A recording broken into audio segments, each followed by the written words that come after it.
Hello everyone, কেমন আছো সবাই? আশা করি সবাই ভালো আছো। ছোট্ট একটা মিনি ব্লগ নিয়ে আবার চলে এলাম। আজ একটা রেসিপি ভিডিও নিয়ে চলে এলাম। চলো তাহলে দেখা যাক। আজ বানাবো মুড়ি ঘন্ট।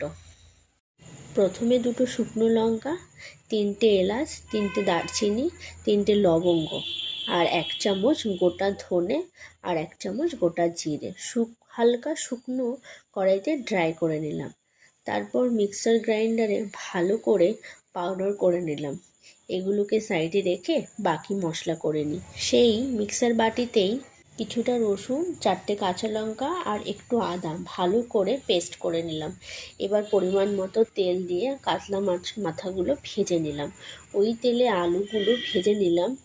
150 গ্রাম মতো গোবিন্দভোগ চাল ভালো করে ধুয়ে জলে কিছুক্ষণ ভিজতে রেখে দিলাম।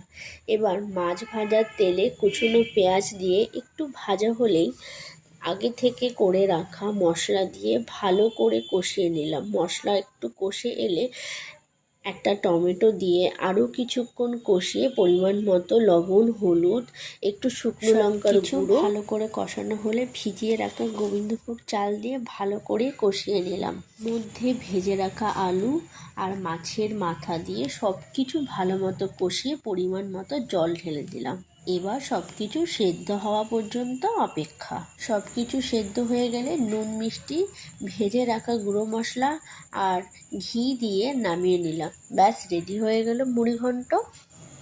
আমি ঘরোয়া পদ্ধতিতে ঠিক এভাবেই করি। যদি তোমাদের ভিডিওটা ভালো লাগে লাইক, কমেন্ট, শেয়ার করো। আর খেতে কিন্তু খুব ভালো হয়েছিল। আজকের মতো রাখি তাহলে, টাটা।